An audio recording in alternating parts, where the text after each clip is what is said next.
السلام عليكم ورحمة الله وبركاته أعزائي متابعين القناة، أهلا وسهلا بكم في سلسلة دروس البريمير، وهيبقى النهاردة حلقة دسمة جدا. Really?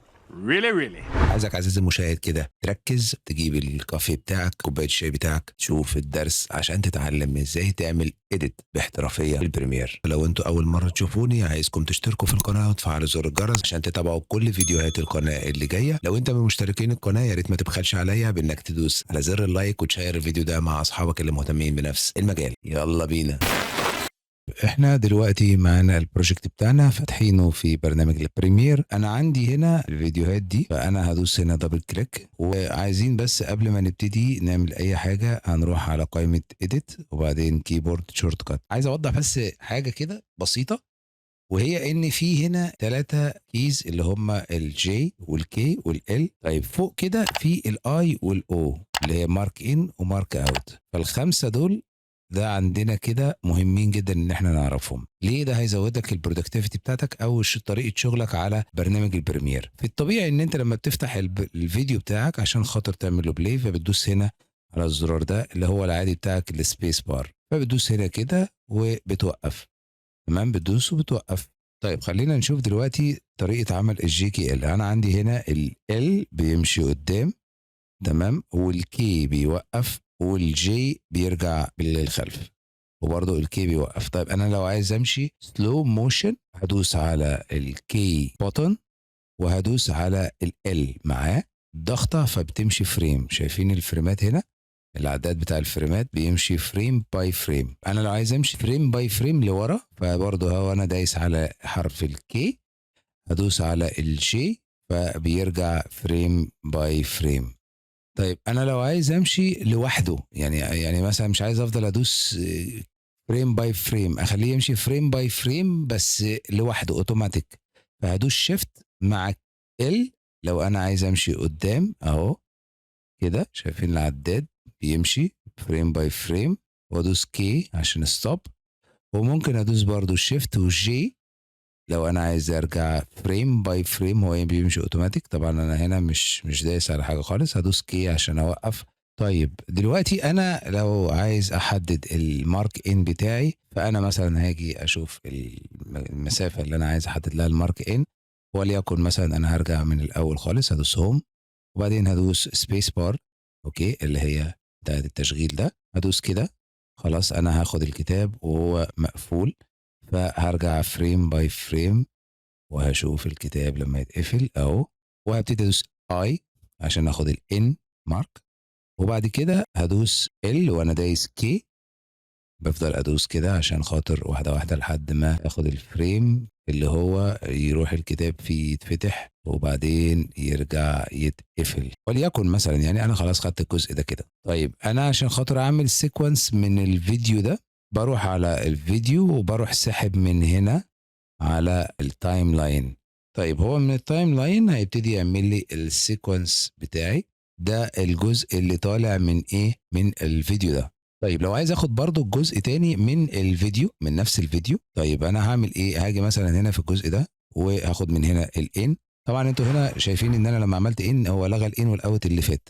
طيب دي هنقول عليها في حاجه يعني قدام شويه هنشرحها ازاي لما اعمل سب كليب للجزء ده. طيب انا هاخد دلوقتي الجزء اللي هو بتاع تاني دوت، هوقف لحد هنا، من هنا اسحب من الصوره بتاعتي واحطها. بعد كده برضو هنشوف طريقه ازاي نحط الان والاوت ماركر دول عشان خاطر بعد كده ما يبقاش احنا كل شويه نسحب بالماوس وكل شويه نقعد نشتغل بالماوس. شغل الماوس في البريمير مطلوب، بس في حاجات انت البريبريشن بتعملها بتبقى اسهل لك بكتير لو انت استخدمت الشورت كاتس. بعد كده انا هدوس تلدا اللي هي الشورت كات اللي احنا شرحناه عشان نكبر الصوره دي، واجيب الفيو اللي هو بتاع الايكون ده. طيب ادخل بعد كده على الفيديوز. تمام، انا كده فتحت البين بتاعت الفيديوز او اللي هي الفولدر بتاع الفيديوز. طبعا انا ممكن برضو اعمل ان واوت في الفيديو، يعني مثلا فور اكزامبل جزء معين من الفيديو هنا، فانا باجي مثلا هكبر دي كده عشان خاطر ابقى شايف الفيديو وانس ان انا، او مجرد ما انا هقف على الفيديو كده ابقى بتحكم في نفس ادوات التحكم اللي انا اقدر استعملها هنا. طيب فانا هقف هنا على البروجكت وبعدين هكبر مثلا، وليكن انا هاجي ادوس هنا جي مثلا، هدوس هنا كده. انا مجرد ما انا هاجي ادوس كده اي وبعدين شويه لحد ما دي تنتهي، هدوس كده واخد الاوت. انا كده خدت الان والاوت. اوكي، طيب نرجع بقى للديفولت سايز بتاعنا او اللي كان، ونصغر دي. نشوف ان احنا لو جينا هنا ودوسنا دبل كليك، فاحنا الان والاوت هنا شايفين متحددين فين اهو، متحددين هنا اهو، متحددين. خلينا ناخد هنا الان بتاعنا ونبقى الاوت بتاعنا لحد هنا كده، خلاص. فده يبقى مثلا منظور، انت بتاخد جزء من المنظور كبير لو انت مستعجل في الشغل، تمام. وبرده هناخد الفيديو من هنا كده، بس دوت نازل فيديو بس لان هو ما فيهوش صوت. شايفين علامه الصوت عامله ازاي؟ لونها رمادي بس مش لامع. هنا الصوت رمادي، يعني هنا مثلا كان هنا في لمعه في الصوت. وحتى الماوس كيرسر بتلاقيه ان هو اتحول للهاند كده، اللي هو انت ممكن تاخد الصوت لوحده. دي الحاجات اللي هي احنا عايزين نعرفها في الكنترول. ولو انا عايز ارجع مثلا لاول البلاير، او عايز مثلا اشوف الجزء بتاعي اللي انا عامل له ان واوت دوت، فانا هدوس على كنترول شيفت سبيس، هو يبتدي ان هو يشغل الجزء ده.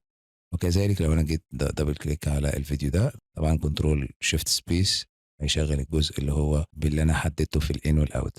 طيب لو انا عايز اروح، لو انا مثلا في حته هنا كده وعايز اروح لبدايه الان، هدوس يا اما من هنا يا اما هدوس الشورت كات بتاعي شيفت واي، فهيروح لي للمارك ان بوزيشن، او هدوس على المارك ده.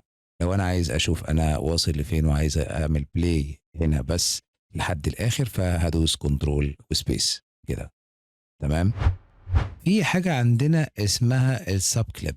يعني السب كليب اللي انا ممكن مثلا اخد جزء معين من كليب واحطه زي كأنه كده نيو كليب. طيب انا عندي دلوقتي الفيديو ده اهو اللي انا فاتحه هنا، ده انا اللي هو الانترو بتاعت الحلقة الثالثة، هاخد منها جزء معين. طيب انا هروح في الحتة دي اهو، انا تقريبا بتكلم من هنا. لو انت أول مرة تشوفني ما تنساش تشترك في القناة وتفعل زر الجرس وتتابع كل فيديوهات القناة عشان خاطر بننزل فيديوهات جديدة وفي فيديوهات حلوة.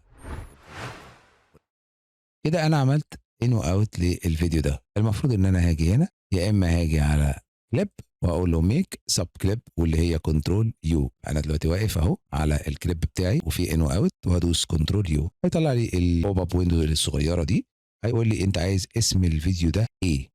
هو المفروض ان هو بيحط لي اسم الفيديو او اسم الملف وبعدين سب كليب 001، فانا همسح له ده كده كله وهقول مثلا سبسكرايب او كول تو اكشن. طيب عندي هنا الاوبشن ده، خلينا نعمل واحد بالاوبشن ده وواحد من غير الاوبشن ده. طيب انا دلوقتي هعمل واحد باوبشن الريستريكت وهكتبه كده ريستريكت واقول له اوكي، فهو راح عمل لي ايه؟ عمل لي سب كليب. شايفين العلامه بتاعته عامله ازاي؟ سب كليب من ده، تمام.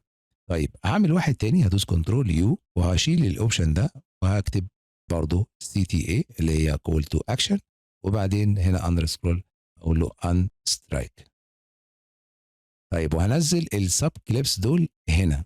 طيب خلينا اكبر دي بس كده ونشوف الدنيا هتبقى عامله ازاي هنا. طبعا اول حاجه هنلاحظها لو احنا عملنا زوم ان كده، ماشي، ان الفيديوهين دول في واحد عليه العلامتين اللي هم اللي في الاول وفي الاخر دول، وفي واحد تاني ما عليهوش العلامتين دول، تمام. طيب ده معناه ايه؟ بص اللي عليه اللي هو العلامتين دول، ده اللي هو زي ما احنا كاتبين كده الريستريكت. ده معناه ان انا مش هقدر اغير في المساحه بتاعت الان والاوت. خلاص انا حطيت هنا ان وحطيت هنا اوت من الفيديو الكبير، وخلاص مش هقدر ازود ولا انقص. فانا لما اجي اشغل كده، لو انت اول مره تشوفني ما تنساش تشترك في القناه وتفعل زر الجرس وتتابع كل فيديوهات القناه عشان خاطر بننزل فيديوهات جديده وفي فيديوهات حلوه هتعجبكم جدا. بس كده تمام. انما انا دلوقتي هنا ده معلوش العلامتين، فده كده يعتبر ان هو كليب ممكن اكبر واصغر فيه. طيب يعني انا دلوقتي دوت لو جيت كبرت كده اهو، بص مسكت اخره خلاص، هو قال لك ان الديوريشن بتاعه 10 ثواني و19 فريم، فخلاص مش هقدر ان انا ايه ازود فيه. وهنا برضو نفس القصه، بس ينفع اقلل من مدته، اوكي، لكن هوصل لاخره خلاص هو كده وصل لاخره. انما التاني دوت اللي هو الان ريستريكت، وده اللي هو بيبقى مش محفوظ او يعني مش محمي. فانا ممكن اكبر من هنا، ممكن اكبر من هنا. بص الديوريشن، بص الديوريشن اهو، تمام. فده ممكن ازود فيه وممكن يبوظ شغلي، يعني في بعض الاوقات ممكن يبوظ شغلي. فالاحسن لو انت عايز حاجه ثابته زي ما احنا عملنا كده، يبقى لما تيجي تعمل سب كليب يبقى تستخدم الريستريكت. لو انت عايز تعدل على الريستريكت بقى هتدوس هنا، وبعدين هتيجي على اللي هو الريستريكت ده، تمام، هتدوس يا اما كليك يمين وتيجي تقول له اديت سب كليب من هنا، او هتدوس على كليب وبعدين اديت سب كليب، هيطلع لك النافذه دي. هتقول له والله لا، شيل الاوبشن بتاع الريستريكت ده، خليه لي الريستريكتد انريستريكت اللي هو غير محمي. بعد ما بتشيل الاوبشن ده وممكن ايه تقول له والله لا، انا مثلا زود لي 3 ثواني 15 فريم. انا دلوقتي شلت الريستريكت ده فاقول له اوكي. وممكن بقى دلوقتي شايفين اهو دلوقتي ما بقاش فيه اللي هم التو اروز اللي كانوا في اليمين وفي الشمال. فابتدي ان انا اكبر كده، وهو عشان دي بس موجوده خلينا نشيل دي، وممكن بقى اكبر زي ما انا عايز. تمام كده. من الحاجات المهمه جدا اللي المفروض انك تعرفها اللي انت ازاي تقدر تعمل سيكونس جديد. في كذا طريقه تعمل بيها سيكونس، بس قبل ما تبتدي تعمل سيكونس لازم تحط في اعتبارك انت هتبتدي تحط ايه في السيكونس، يعني اللي انت تشتغل عليه او الفوتج او الكليبات اللي انت تشتغل عليها في الفايل او الفيديو اديتنج لازم تبقى قريبه من بعض في الفريم ريت. وايه هو الفريم ريت الاساسي بتاع الفيديو اللي انت هتخرجه. طيب لو احنا هنشتغل على فيديوهات مثلا زي اللي احنا عرضناها قبل كده، فاحنا بنتراوح ان هي تبقى ما بين 29 وما بين 23، فممكن نخليها 25. طيب انا عشان اعمل سيكونس جديد عندي كذا طريقه هنبتدي نعرفها مع بعض دلوقتي. بس قبل ما نبتدي لازم نقفل الفيديو ده، تمام، ونروح على البروجكت ونجيب الليست. طبعا هنا احنا عندنا السيكونس اهو بتاعنا. خلي دوت نقول مثلا سيكونس 1. اول حاجه احنا هنعملها هندوس على نيو ايتم من هنا، وبعدين نختار سيكونس، او ندوس كليك يمين هنا وبعدين نقول له نيو ايتم وبعدين سيكونس. هنا الشاشه دي بيظهر لنا العديد من البريسيتس اللي موجوده اللي احنا ممكن نستخدمها في استخدامنا للسيكونس او كرييت النيو سيكونس. فانا هستخدم حاجه مثلا هتبقى 1080 على 25 فريم بير سكند وهدوس اوكي. ممكن اجي من هنا هقول له مثلا دي اسمها سيكونس مثلا 2. انا كده عملت السيكونس دي، المفروض ان هي 25 فريم بير سكند. هنحط بقى الفيديوهات اللي احنا عايزين نحطها في السيكونس دوت.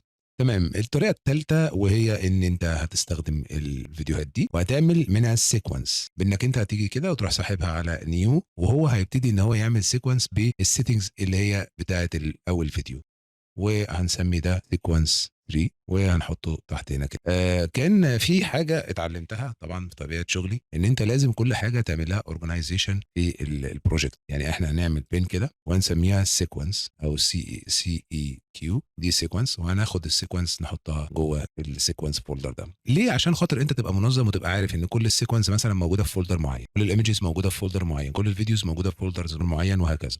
دلوقتي احنا عندنا 3 سيكونس. واحده لو جينا وقفنا كده هنلاقي ان ديت المفروض ان هي 60 فريم بير سكند على 1080. السيكونس الثانيه 25 اف بي اس اللي احنا عاملينها. السيكونس الثالثه هنلاقي ان هي 29 و97% وبرده 1080. لو انا عايز اغير اي سيتنجز معينه في اي سيكونس، الموضوع بسيط جدا. بتقف على السيكونس بعدين بتيجي على سيكونس والسيكونس سيتنجز، فانت بتغيرها من 25 ل 30، او انك انت بتغير البريسيتس عامه. او في طريقه تانية انك بتدوس كليك يمين هنا وبعدين بتختار سيكونس سيتنجز. دي الطرق بتاعه السيكونس اللي هي ازاي تقدر تعمل سيكونس. طيب فور اكزامبل لو انا دلوقتي جيت في اللي هو اللي فيه 60 فريم بير سكند وجيت حطيت الفيديوهات اللي هي ال 29 وال 23، فانا هاجي افتح السيكونس ده وهاجي اخد الفيديوهين دول واحطهم هنا، هيطلع لي الرساله دي. فالرساله دي بتقول لي ان الكليبات اللي انت هتحطها في السيكونس ده مش نفس السيتنجز. فهتعمل ايه؟ هل هتتبع السيتنجز بتاعت الكليبات وتغير السيكونس بناء على السيتنجز بتاعت الكليبات دي؟ فانت لو قلت له هنا تشينج سيكونس سيتنجز فهو هيغير السيتنجز بتاعت السيكونس على حسب الفيديوهات. وهنا هتقول له كيب اكزيست سيتنجز، خلاص هو هيخلي السيتنجز بتاعت السيكونس ومش هيغير حاجه. انا بفضل ان هي تبقى كيب اكزيست سيتنجز.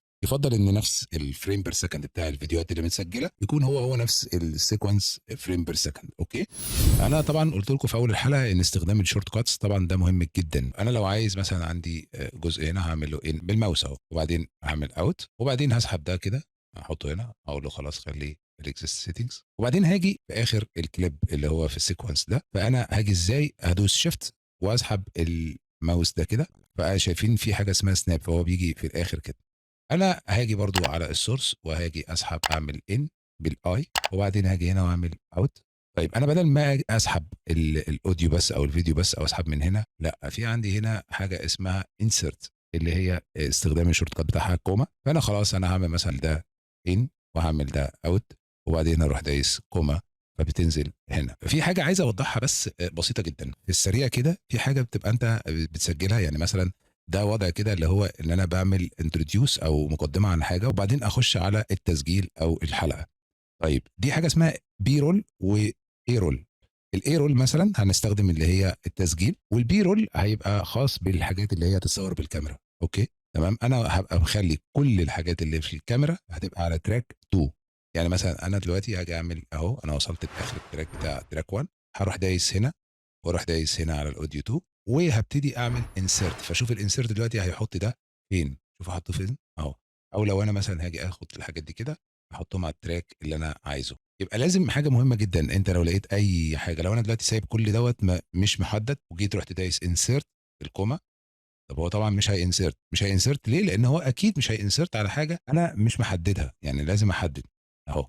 لكن انا لو حددت ده كده هيحط لي الفيديو بس اهو، هيحط لي فين؟ على تراك 1. وبعد كده لو انا حددت الاوديو بس ودوست انسرت هيحط لي الاوديو بس على تراك 1. طيب انا هعمل اندو كمان، ولو شلت التراك دوت وحطيت التراك 2 ودوست انسرت هيحط لي الاوديو على تراك 2.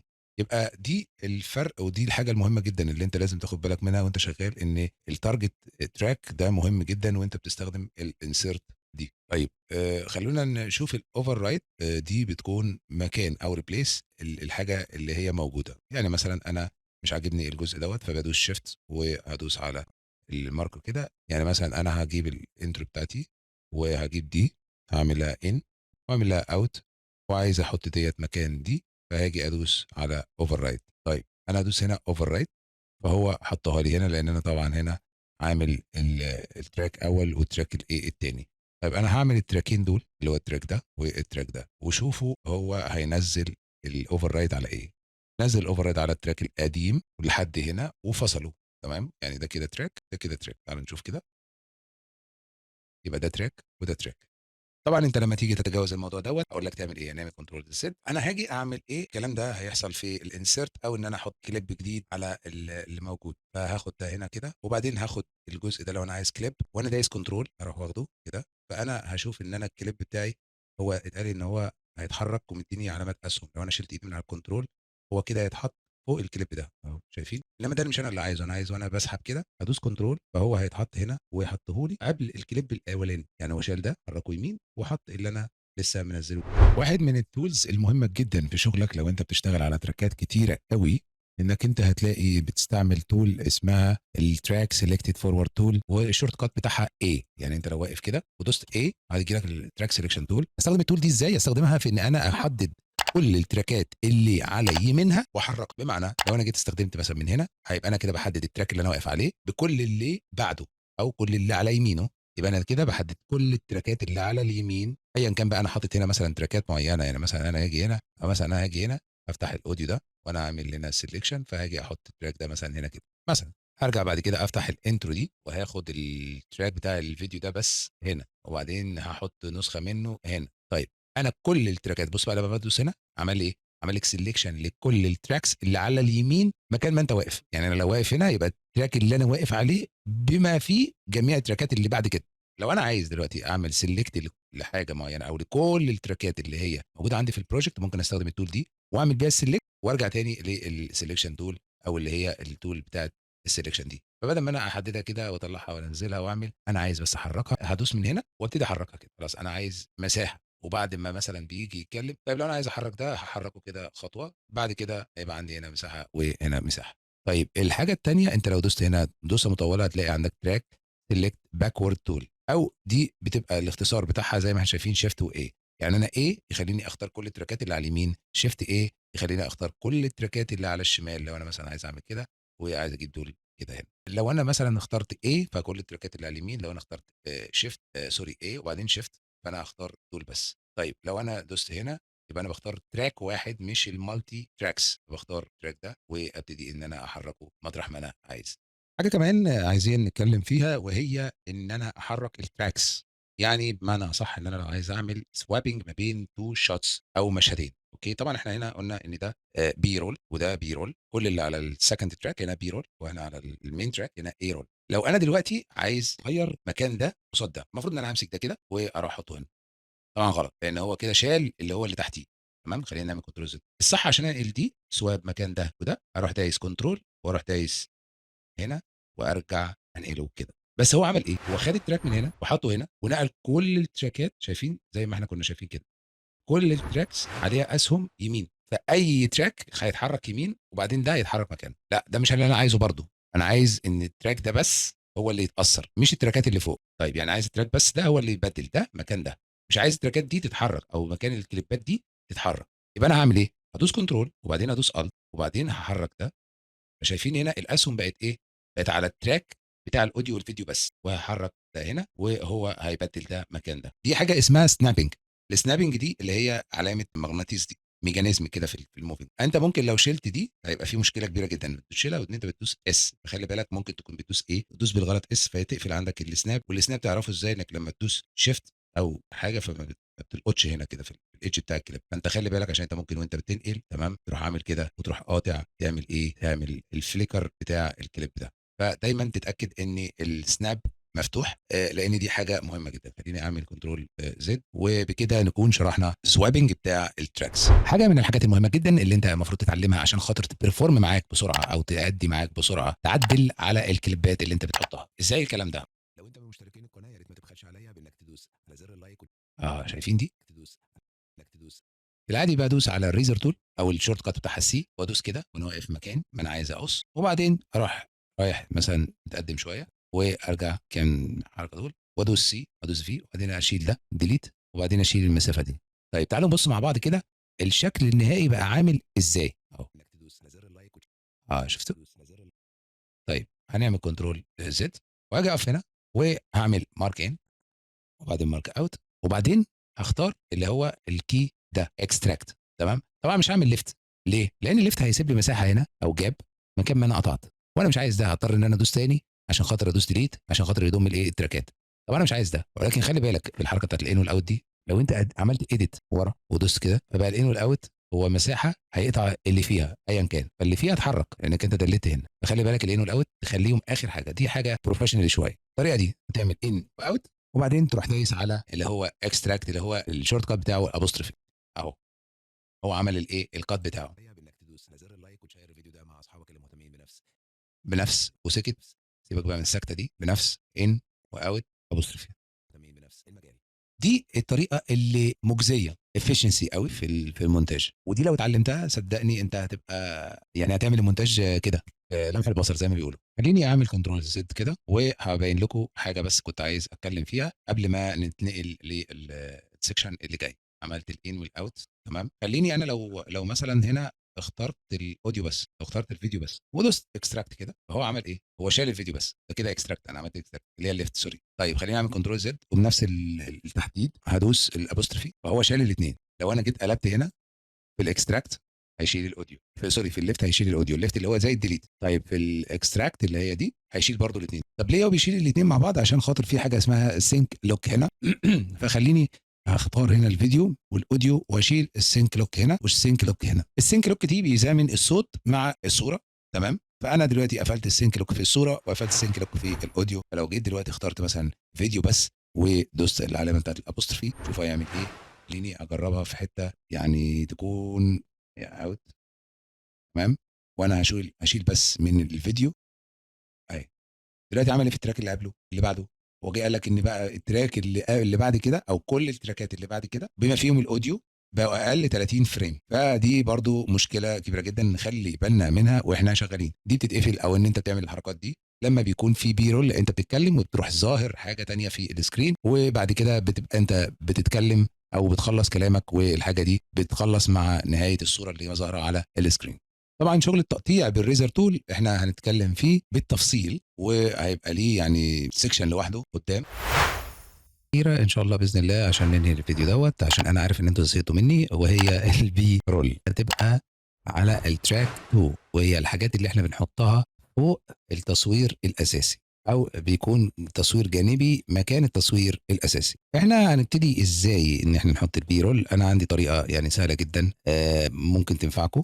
انا دايما بختار مثلا هنا في التايم لاين بقول ان وبعدين مثلا بختار اقول اوت وباجي هنا في البي رول بختار الجزء اللي عايز يتحط مثلا اهو مكان ده واقول له اختار الان بس اكلير الاوت كلير الايه الاوت وبعدين ادوس على علامه اللي هي ايه اوفر رايت تمام زي كده.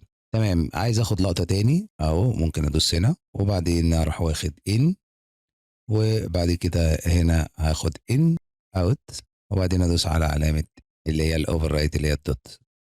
هاخد بقى من فيديو تاني، آخد هنا in وبعدين أمشي شوية وبعدين out، وبعدين أروح دايس على هنا الdot أهي. لما تظهر لي الشاشة دي أقول له ignore sequence out point وأقول له أوكي. طيب كده أنا حطيت البي رول وظبطت الدنيا. طبعا يا جماعة دوت برضو بينضم أو بيتطبق على الأوديو، أو عند الأوديو مثلا وأنا عامل إن وأوت، فباجي هنا طبعا أنا الأوديو عندي مش هيبقى على تراك واحد، لا هيبقى على تراك نمبر 2، وهدوس على اللي هو الأوفر رايت ده. أوكي، فأنا باجي أحط الجزء دوت هنا في التراك وأجي أضيفه كده.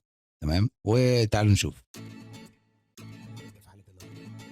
لو لقيت ان انتوا عالي جدا فانت ممكن ان انت تكبر ده كده وتبتدي توطي الصوت بتاعه كده على مثلا سالب 14. اوكي، دي اخر حاجه في حلقه النهارده. اتمنى ان تكون حلقه النهارده عجبتكم ومفيده بالنسبه لكم وما اكونش طولت عليكم، واعذروني لان الحلقه دي كانت مهمه جدا ان هي تتقدم بالشكل ده، ويا رب تنول اعجابكم. وان شاء الله باذن الله نكمل في الحلقات اللي جايه، وعلى اخر السلسله دي ان شاء الله باذن الله هتكون متمكن انك تعرف تتعامل مع البريمير باحترافيه وبطريقه سلسه جدا. وما تنساش لو انت اول مره تشوفني تشترك في القناه وتفعل زر الجرس عشان تتابع كل فيديوهات القناه اللي هتنزل. ولو انت من مشترك القناه يا ريت ما تنساش تدعمني بالضغط على زر اللايك ومشاركه الفيديو مع اصحابك اللي مهتمين بالمجال، وربنا يجعله في ميزان حسناتنا ان شاء الله باذن الله. واشوفكم على خير. السلام عليكم ورحمه الله وبركاته.